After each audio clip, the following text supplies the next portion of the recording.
I'm Terrence Franklin. I am the Imperial Regent of the Northern Empire, and you are in my kitchen, about to watch me create what is, almost is certainly not a masterpiece.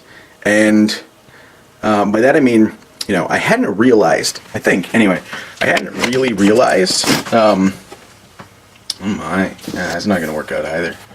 My goodness. Well, there's a shocker, right? Okay. Alright, cutting board. Let's see what you're good for over here, huh?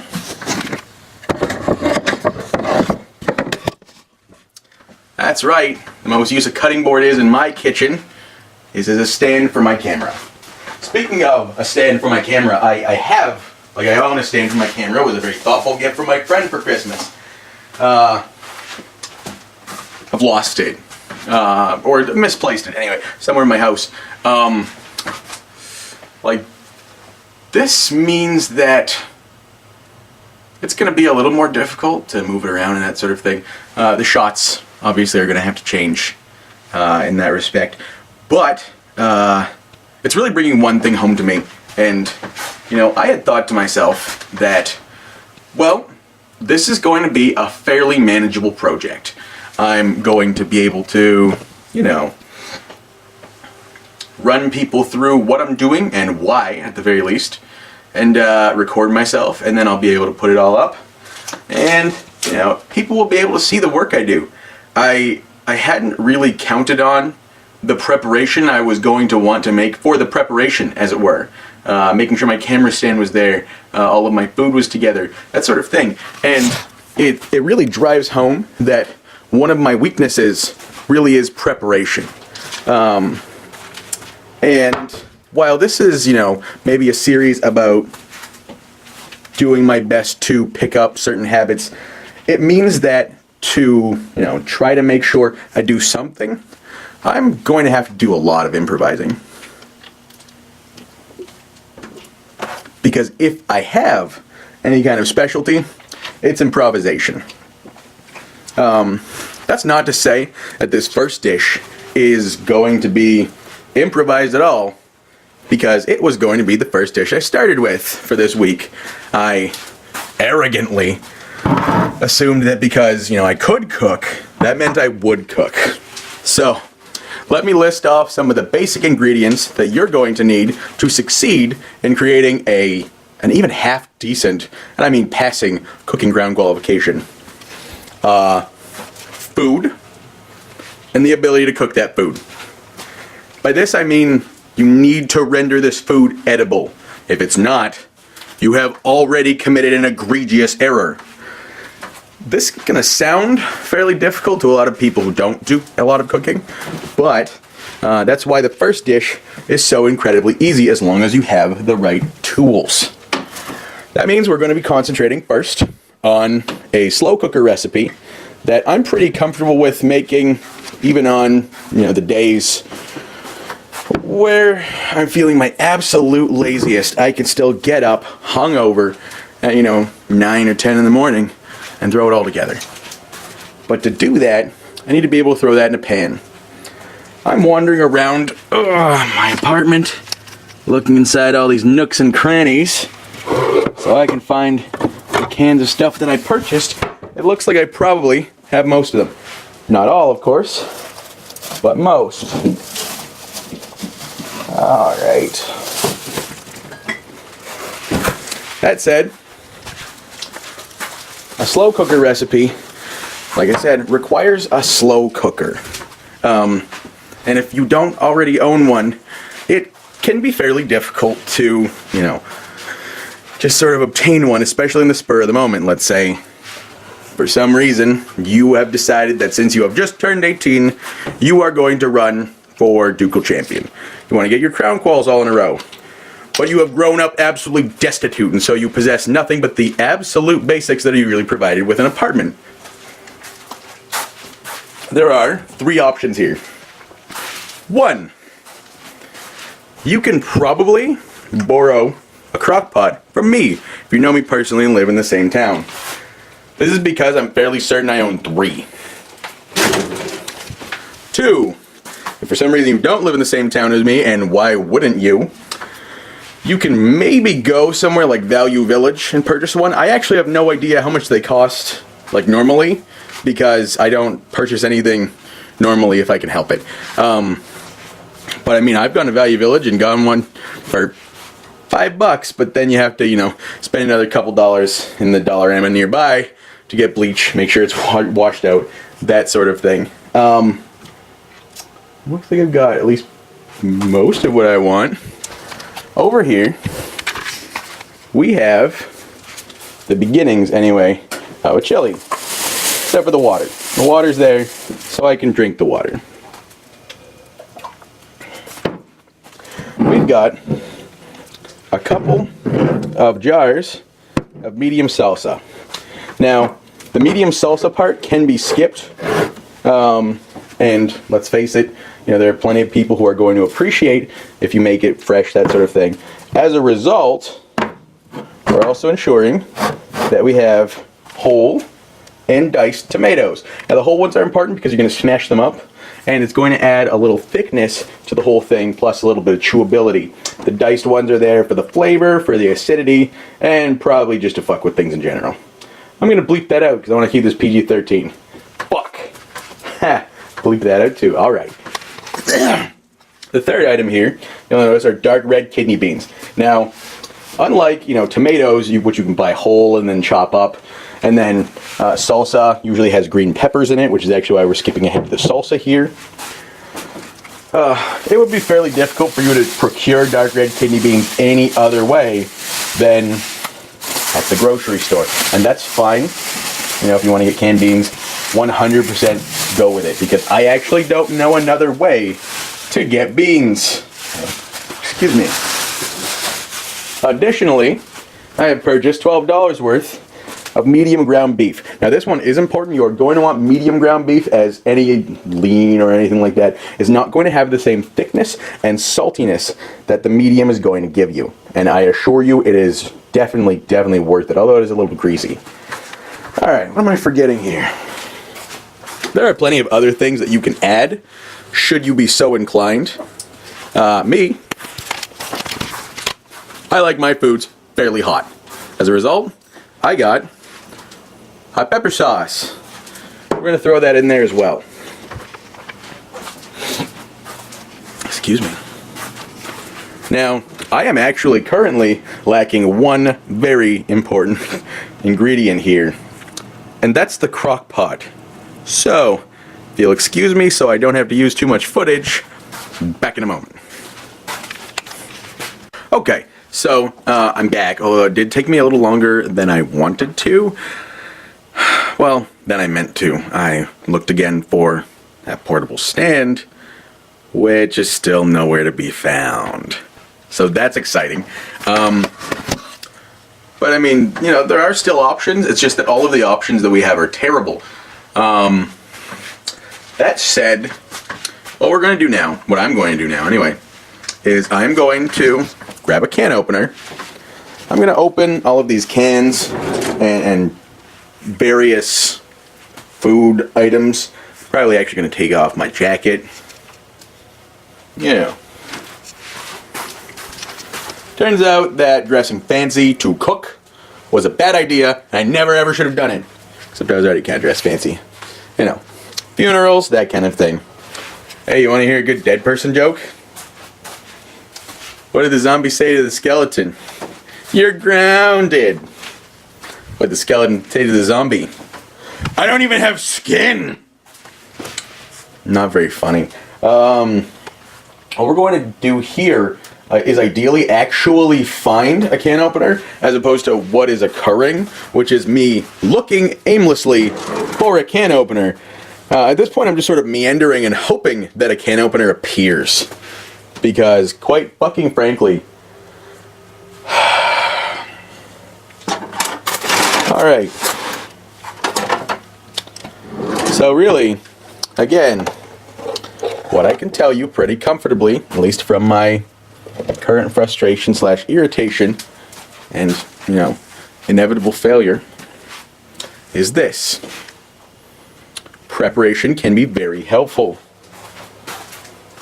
If you're not the kind of person who's given to preparation, consider cultivating it, as you may be frustrated whenever you try to accomplish anything. But I did find me a can opener, so what do I know? Alright. Now, here's my crock pot. You're going to ideally want one about this size. I actually have no idea how much it holds, what sort of servings I'm going to be making. This is just sort of an off-the-cuff sort of thing I've been doing for the last 8 years. That's right, I have no idea what I'm doing. There's a surprise. Maybe if I had any kind of idea what I was doing, I never would have decided to undertake this sort of project. I wonder if... Hey, no. Hey! That's right, I opened up my cupboard and I set it on top of a Starfrit potato chipper box. Not bad. Pretty crafty, one might say. Okay, that said, I'm gonna go ahead, take off my jacket. Ooh la la, I know what you're thinking. Well, I know what you're probably thinking, which is, I hope this isn't going to go any farther. But mark my words, you're going to learn something before the night is out. Rule number 1. If you have just turned 18 or for some reason you decided to learn how to cook using my video, in which case, I suppose it is sort of like a cooking for dummies in that I am absolutely terrible and you will probably learn more from watching me and not doing what I do than anything else. Number 2 is, if you are 19 plus in Canada, you should probably be drunk. And the reason for that is that it makes everything seem easier. It doesn't actually make anything easier, I'm fairly certain. But just feeling like maybe you've got it on lock, that liquid confidence as it were, can really, really help you get things done. So, let's open up these beans and then start again. Also, I'm going to go ahead and time how I sort of lackadaisically do this here to give you an idea of you, the rank newbie, let's say, how long this is going to take to make. This is going to take you to make. How long this is going to take you to make.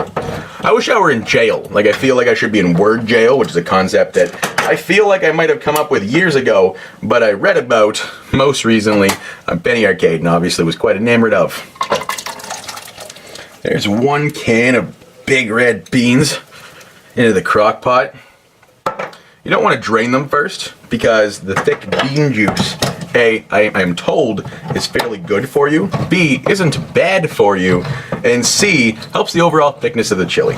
Let's face it, I think we've probably all had watery, sort of underdone chili, and that can be best described as a stew, but with ground beef, which may not sound appetizing to you. Now, that's not what I'm trying to make here, so that's why I advise keeping that in. There is another deeper, darker secret, which is that draining the beans is more time and effort than I care to put in. You don't like my food, you can suck it. There's 2 cans of beans in there. Now I've got these diced tomatoes. I don't believe that a can of tomatoes is particularly expensive. Like I believe it's maybe $1 or so. Per can, I mean. And they're quite large cans. So it might be, should you be particularly poor, the best way to make sure you get your tomatoes, as fresh tomatoes, while delicious, are A, labor intensive, and B, potentially just more expensive. Labor intensive, more expensive. Where you gonna go? That shit is extensive. You know what I'm saying? Yeah, my expertise is what I need. Yeah, I'm rapping and freestyling. I'm freestyling. Just saying whatever comes off the top of my head. Freestyling. So I've got the can of diced tomatoes in there now. The one sort of preparatory thing I will tell you, besides, you know, stirring and taking care of the rest of it, is with the can of whole tomatoes, and I do suggest if you don't use actual tomatoes, which I don't, to use a can of whole tomatoes, because again, the thickness and chunkiness really does help. But I suggest you take a spoon or fork or whatever you intend to taste the stew with later, and use that to smash the tomatoes right now. I'm going to be off screen for a moment, and I'll probably cut this in post.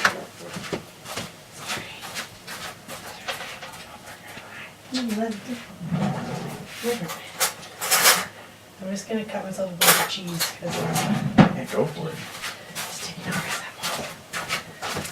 Alright, so my hands are a little messy. Other than that, everything seems to be fine.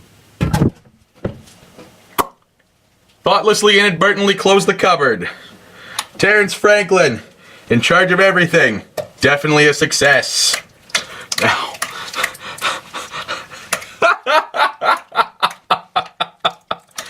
Well, fuck you guys anyway. What I'm doing here is I'm using the back of the spoon to just sort of smash up these whole tomatoes. It's not a particularly lengthy process, but it might feel that way, especially if you have any kind of condition that makes your hands or wrists or forearms or anything like that generally painful. Just because adding the extra pressure is a little bit more work. And I would hate to be ableist in the middle of these videos. That's not a joke. I mean, I want to make sure that everyone understands, for example, that if you're having difficulty doing these things, it may be because you don't have the same sort of practice I do. And that's probably not the case here, as this is, again, the sort of recipe I once made up on the fly and then have never ever adhered to any kind of recipe except for general serving sizes since then. But B, could be, for example, your incapability to stir, whether due to fibromyalgia, cerebral palsy, fucking multiple sclerosis. I have no idea. I am not here to try to make you feel bad. In fact, I am here to try to make you feel good about me almost certainly feeling bad. So, I mean, I'm smashing these up now, but this is also a thing you can do, like, as you stir later with a wooden spoon or the like. I have squirted tomato juice all over the counter. I will almost certainly clean that up in less than a week. I feel like if I shoot very high, then I'll fail. But if I shoot very low, I will not. What's happening? Do you want me to take, I can take shots of the inside of it when you do stuff. Well, why don't you do that then? Yeah. Apparently I've decided to inherit a fancy assistant. And by fancy assistant, I mean the ducal region of Wolvenfang. Don't close my cupboard. That's where that goes. Screw your cupboard. The ducal region of Wolvenfang has decided to come home from her roller derby practice to mock and degrade me. I'm helping. This is fairly common practice in this household. No. So I've got these all smashed up, or at least mostly. And like I said, otherwise that's the sort of thing you can take care of, let's say, during the time where you're cooking it. I'm going to pour in a jar of medium salsa now. You'll notice how it's pretty much, blending into the tomatoes. That's because a jar of salsa is mostly tomatoes. Some of it is like sort of greens, green peppers, that sort of thing. But if you're very interested in having peppers, especially with any kind of bell pepper in there, you may want to cut your own. It is, again, more labor intensive, but it might actually be cheaper to just get diced tomatoes and then a couple of green peppers than it is to get salsa, given that pre-made salsa generally costs a little more. I'm in a position where I can go ahead and spend the extra $3. You may not be, and if you're not, don't. Because this is not exactly one of those recipes that's set in stone. Ugh. Are you not looking at the thing anymore? I was looking at you and I was looking at the meat and then I was... Alright, good enough.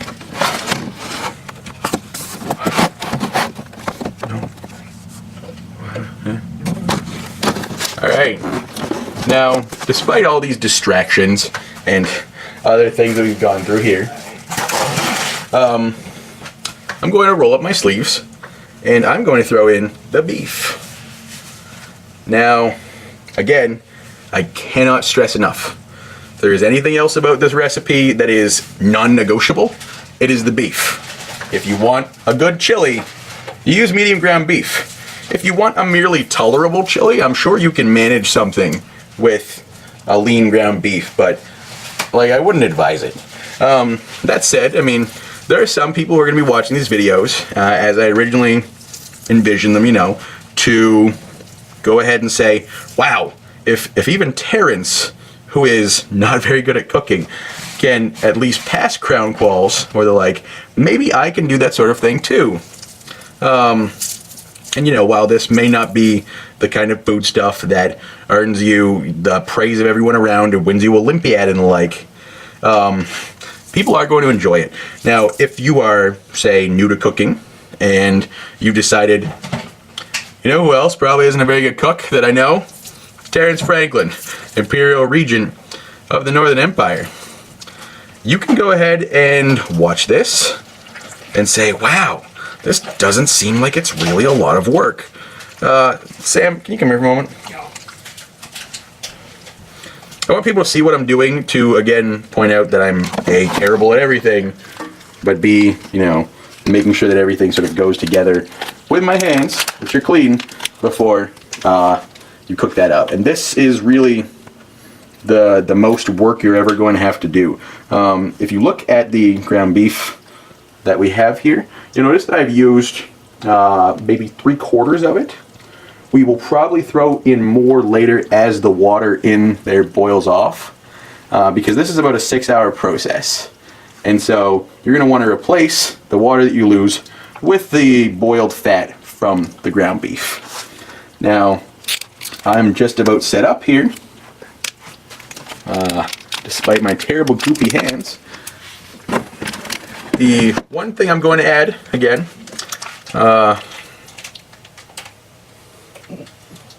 maybe don't do anything I do. There's something I add. Don't ever do anything that I do. If I do it, maybe don't do it, because there's probably a reason that I did it, but that reason doesn't make sense to anyone except for me. I'm going to have to ask for a little assistance here. Sam, can you hand me the paper towel right beside you? Actually, I'll take the sink if you want to go home. I can run the sink. Okay.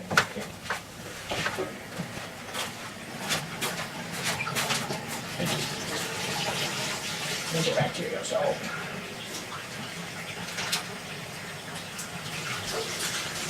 As soon as we have granola bars.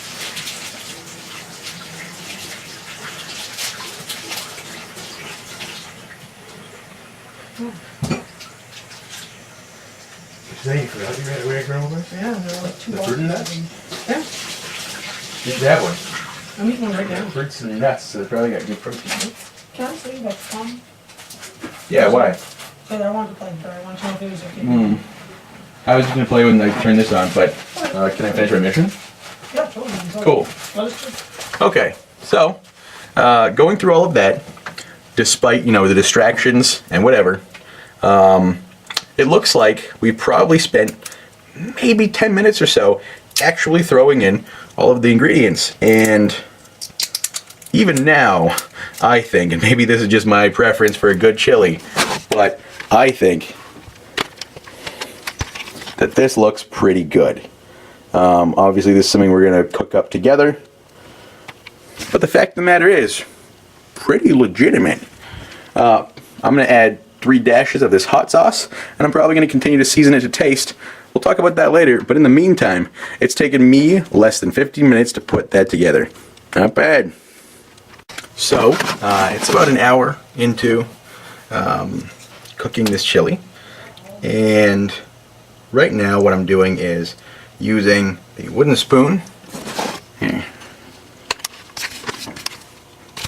Just using this to sort of smash up those tomatoes I was telling you about. Press those right up against there, see?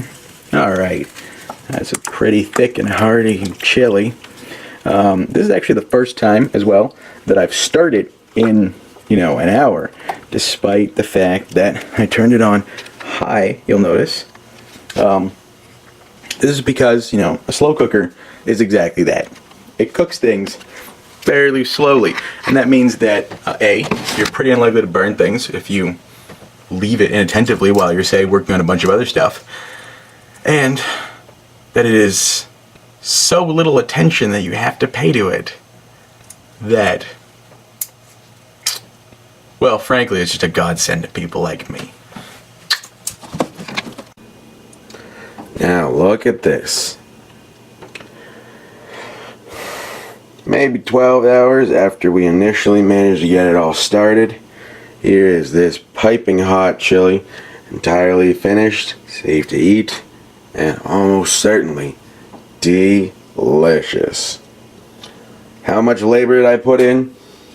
Pretty much about the part where I put it all together in the crock pot and turned it on to high.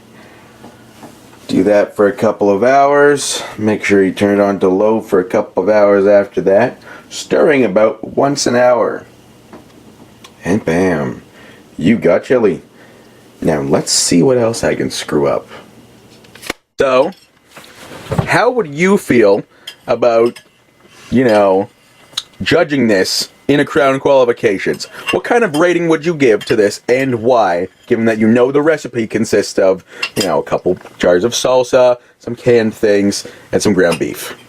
Well, it's number one, completely and totally a pass. Obviously, to me anyway, it's more than just edible. I think it's super delicious, as you can see. Later, Look at I'll that. get the rest of that with bread, but I don't want Terrence to film that. Made me to eat that on film. Embarrassing.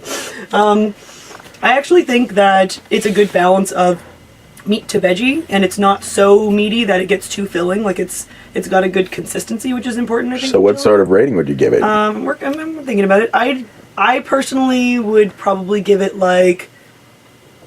I'd give it definitely a 3.5, and maybe a 4. Wow. Then that's the other thing is I think that a lot of chilies either way overdo it with spice or are bland and they may as well be spaghetti sauce. But I found that this was the perfect amount of spice so that I didn't need to be chugging milk to eat it. This attempt is looking very slightly better so far, but you'll notice now that, you cooked the bottom, you got the white, you still got this thin film on top of it. The trick to making eggs over easy is to flip this so that the film also gets to cook without breaking the yolk. Oh, did it. Didn't break the yolk. But you'll notice the white is now entirely unconnected to the egg yolk itself. I have failed. I have failed everyone I've ever loved. And now, the consequences will be dire. They'll be grave. Well, fucked it up again. Okay, so it looks like, with the addition of a second spatula, here's my first spatula and here's my second, I'm becoming more able to control how I'm actually managing the egg. And as a result, we can take a look here and see that the over easy egg is not overfilled its fucking banks and decided to flow into the rivers below. Everything is working out pretty peachy keen with the addition of more tools. And this is fairly quick, maybe 3 or 4 minutes to do. Only problem is if you're doing this as a Crown Qual entry, some people are allergic to eggs. Keep that in mind. Okay, this seems to be working out a lot better. You notice that the consistency is kind of yellowish still, but the yolk isn't cracked, nor is it displaced. This looks like a win to me. So, let's say you were called upon to rate this egg right here in some kind of Crown Qualifications from a scale of 1 to 5. Would you say this is a pass? It looks like a pass. Well, you should Try eat it and find out. Okay. Try to get your unfortunate smile out of the camera there. Awesome. Pretty decent. What would you rate that? 1 out of 5. Keep in mind that 5 is artisanal level kind of stuff, whereas 1 is maybe an inexperienced effort, but not, really very good. Do I take into consideration that it's the third attempt or no? I don't think so. No. It's 4.5. If I Thank can be you. forgiven a little self-indulgence, I'd Very like to talk generous. about how I felt about the project the first week after it happened. I like to cook, and I think I'm pretty decent at it, but I really wanted to explore a lot more range than I actually did. For example, I don't feel that an over easy egg is really a test of any kind of cooking challenge, but ultimately I ended up booking myself way too thin, having a friend come into town, and paying for it. That meant I didn't get to challenge myself the way I wanted to. I stayed in my comfort zone in a way that I kind of wish I hadn't, but On the other hand, it was a nice, easy week, and, you know, in a worst-case scenario, now I know that I can stay in that comfort zone should, for some reason, I be entirely unable to cope with something like, I don't know, some further difficulty that might come up that isn't just me being lazy. I have the opportunity to fall back on some tried and true things. I won't be spreading my wings or anything, but I mean, even in those scenarios, I'll still be able to, like in this video, show you how easy and frankly just turnkey doing some crown qualifications things can be. I hope that's the sort of attitude anyway that we can cultivate that helps us, recognize that arts and sciences isn't just a thing certain people do. It's pretty much whenever you create anything or design anything. And in that respect, I think that maybe this video did help to open things up. So, I feel pretty good about how things are going to go.